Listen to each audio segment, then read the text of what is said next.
கர்த்தருக்காக காத்திருக்கிறவர்கள் புது பெலன் அடைந்து ஒரு புது பெலனை தருவார். அவருக்காக காத்திருந்தது வெட்கம், அது நான் வெட்கப்பட்டு போகிறதுக்காக அல்ல, நிச்சயம் கர்த்தரின் முகத்தை பிரகாசிக்க 40 நாள் இரவு பகலும் மோசே காத்திருந்தான்.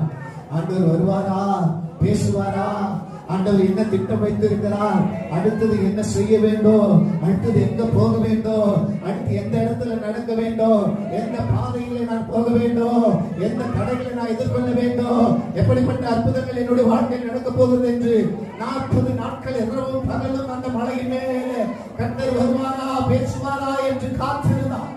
எல்லா ஜனங்களும் தூரத்தில் நின்று பார்க்கிறாங்க. ஆனா ஒரு மனுஷன் மாத்திரம் தாகத்தோடு கர்த்தருடைய சமூகத்திலே சாப்பிடாம தண்ணி குடிக்காம உபவாசத்தோடு காத்திருக்கிறான், ஜெபித்துக் கொண்டே காத்திருக்கிறான். ஓ கர்த்தர் வருவா, கர்த்தர் வருவா. அவன் காத்திருந்தது வீண் போகல, என் கர்த்தர் வந்தா